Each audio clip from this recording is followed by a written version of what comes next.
the Spirit of Jazz podcast, where music dances with mystery, with your hosts, Bill Carter and Jeff Kellum.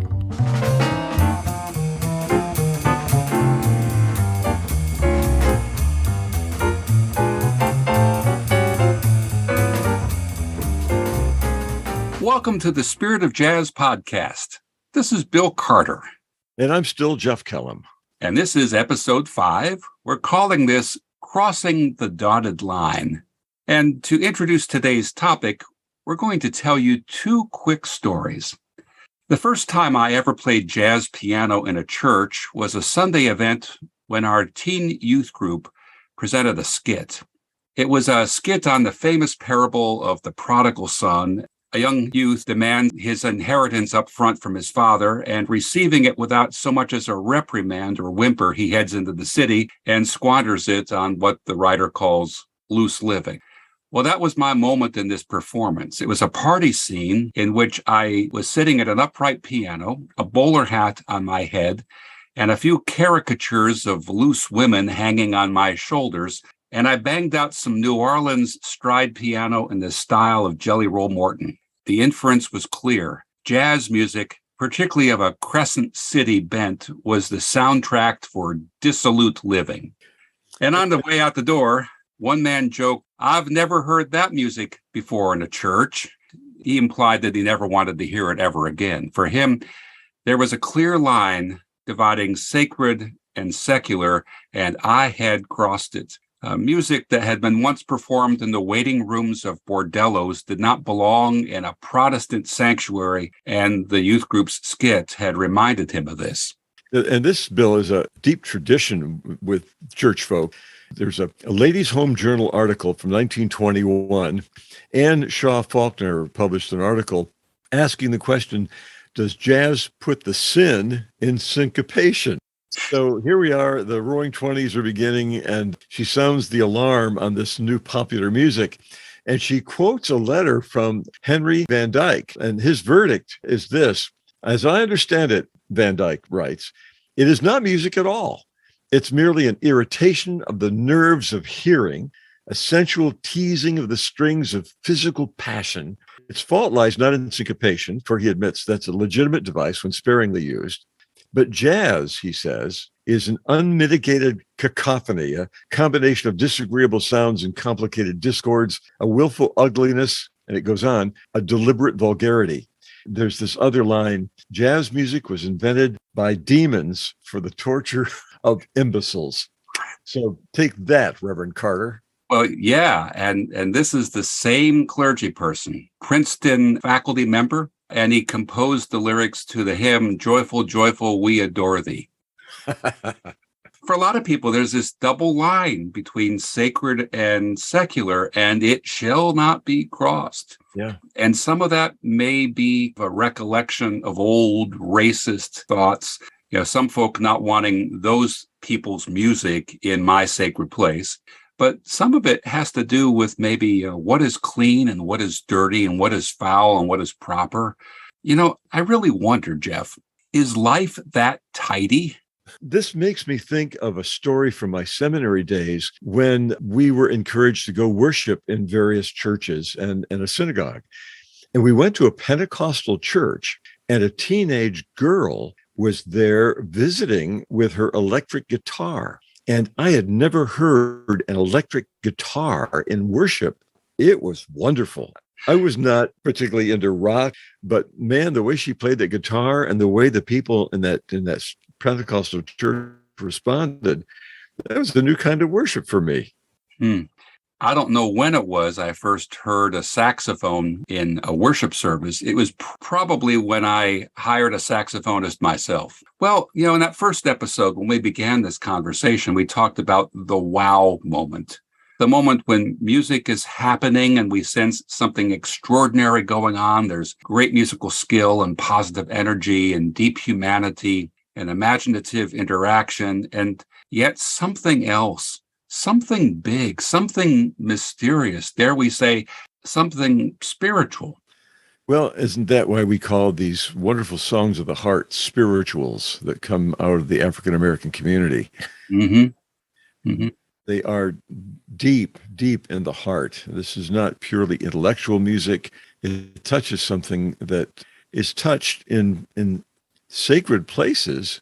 Many of us have discovered those sacred places may be, well, on a mountaintop or in the woods or along the path, not just in the big halls of a church with its stained glass windows.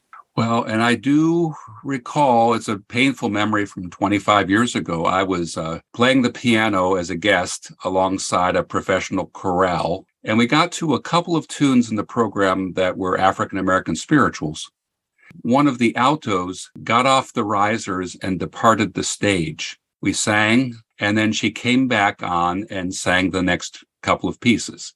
And I asked a friend in the choir, what's that about? And she says, well, she just doesn't want to sing that kind of music. Oh, my. Oh, yeah. So to think about, what is sacred about music? What does that mean? Bach had his dedication on all his handwritten manuscripts. He would offer his musical notes to God. A lot of this was just music, instrumental music. There was nothing specifically spiritual about it, except for his dedication at the top of the page. When I was growing up in church, the church bulletin would often have postlude or the prelude, and instead of the name of the piece, which was something, quote, secular, it would say voluntary. And so here was secular music being used for spiritual purposes, and the congregation wasn't making a distinction at all. You said once, a fugue is a fugue. A fugue is a fugue. And I also remember a playful organist, not particularly deeply spiritual person, who for a postlude for a worship service played variations on the tune, "How Much Is That Doggy in the Window?" And nobody in the congregation caught it, which I thought was just beautiful. You're just messing with them. Yeah. But out in San Francisco, there has been a church since the 1960s that has been focused around the jazz of John Coltrane. They call it St. John's African Orthodox Church, and St. John is Coltrane. Yeah. They believe that music is a holy moment and that they access God or holiness by listening or dancing or praising and lamenting, but they also do something about it. They feed the hungry, and they collect clothing to distribute, and they work for fair housing in the city, and they try what they can through the music and their gathering to give dignity back to the people who are there. And this means that the music isn't used purely for entertainment purposes, which is what we think of secular music as doing, making us feel good, calming us, or tapping our feet or something. But it is music which draws us in, sends us out, inspires, empowers. Yes. It creates within us that sense of awe and wonder. These are all deeply spiritual and heartfelt things. Well, and it builds community. Yeah. Particularly if you're in a situation in your life where you're feeling downtrodden, you are lifted up and lifted up together. And there's something very powerful about that.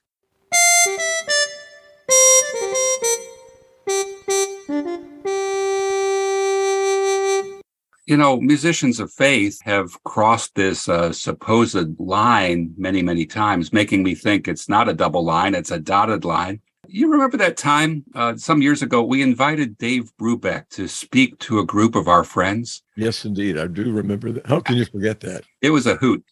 Let's play that clip.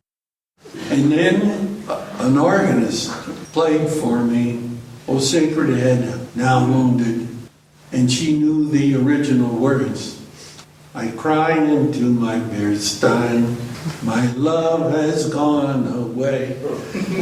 She said it was one of the most bawdy tunes that you ever heard, but Bach chose it because the congregation all knew it.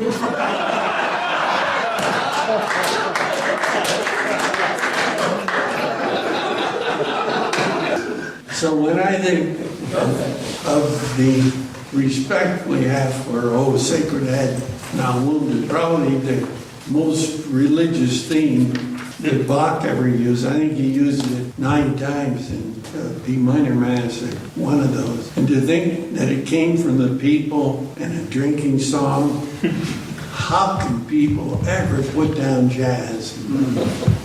or any music that comes into the church through the people. So Brubeck talks about Bach using a body tune because the whole congregation knew it. When we look at the Psalm book, Psalm 24, the earth is the Lord's and the fullness thereof. So you can't outrun or escape from or dive into a cave to get away from the holy, where the holy can find us wherever we go, whether we're listening to jazz in a club or a concert. This reminds me of The Hungry Eye, where Father Malcolm Boyd, an Episcopal priest who had written a book called Are You Running With Me, Jesus?, read prayers from that book sitting on a stool in this club. And in the background, Charlie Bird, the guitarist, is sitting on a stool behind him, praying with his guitar as a musical bed for these prayers. So here are these people who come into this secular place. They're hearing jazz accompanying prayers. Man, I'll tell you, if the barriers don't fall, these people came to hear, who knows what, they wind up being in worship. That's right. And this has been the experience of musicians as well. I think of two right off the bat, John Coltrane and Bobby McFerrin. Coltrane, that great saxophonist who has a church named after him now in San Francisco, he had a spiritual awakening in 1957. Apparently, the holy caught up with him at a time of personal crisis. There are a lot of different accounts of what actually happened or didn't happen during that time, but it set him on a path toward light, and he kept accelerating his music, accelerating his passion from that point on. And he writes about this in the liner notes of his famous album, A Love Supreme. And then there's Bobby McFerrin, whose father was an opera singer. He grew up with music, and he had been scuttling around. He was playing rehearsal piano in Las Vegas at a university for, a dance group or some singers at the school. And when he walked home for lunch one day, he said a voice said to him, "You're a singer now." And he said it was the voice. And who am I to contest with that? And he began to follow that, and his music is now about empowerment and joy and release. When I think about all of this too, let's move toward Christmas, where sacred and secular are married at Christmas. I mean, we've got the incarnation, which is the basis of the story, but this is a time when the sentimental, the emotional, meet sometimes always the very profound message of the incarnation, where God breaks through into the life of this very human baby. It's beyond speech. There's this marriage of heaven and earth, this coming together of sacred and secular. I mean, it's extraordinary, and it's at the heart of my faith and yours. In fact, I wish sometime you could be down in the mountains of Pennsylvania where I live on Christmas Eve, because at 11 o'clock every year, we bring in jazz musicians. We ignite some Christmas carols. Let's listen to one now.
nature sing, and heaven and nature sing, and heaven and nature sing.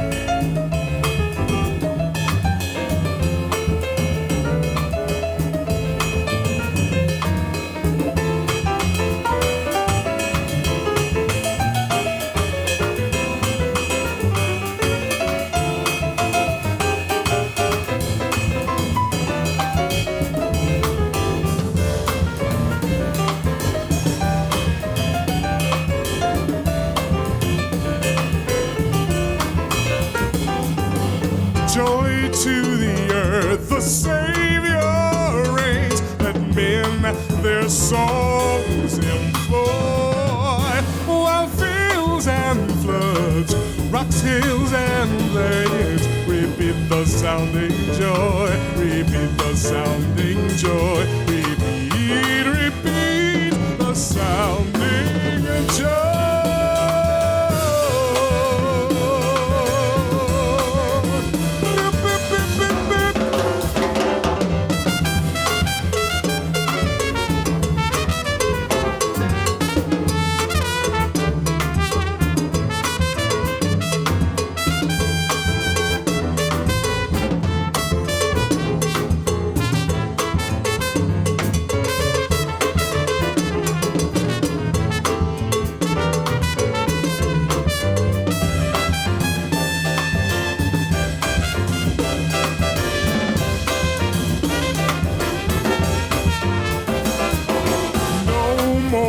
Sin and sorrows grow, nor thorns infest the ground.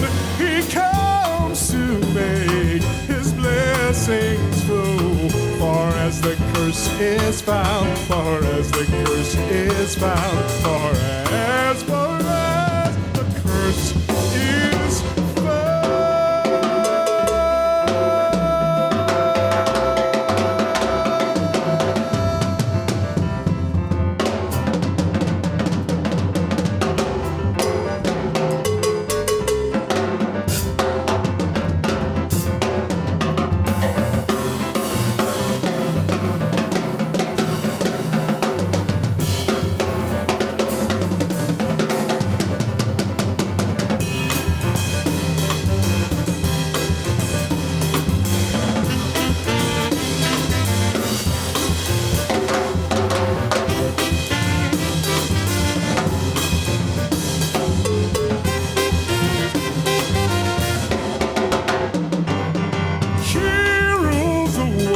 With truth and grace, and makes the nations prove the glories of his righteousness, and wonders of his love, and wonders of his love, and wonders of his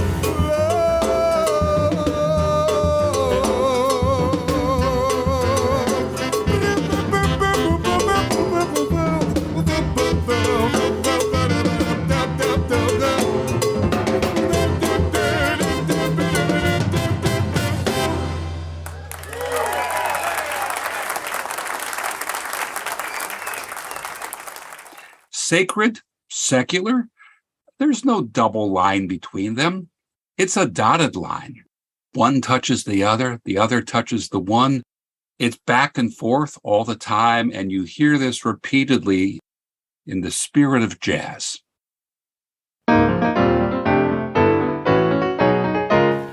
Thanks for listening to the Spirit of Jazz podcast. This is a production of Presbybop Music. To find out more about Presbybop, our music, concerts, and recordings, please explore our website at www.presbybop.com. And send us a note telling us what you think about the Spirit of Jazz. We'd love to hear from you. Check in with us again next time. I'm Jeff Kellum. And I'm Bill Carter. Thanks for tuning in.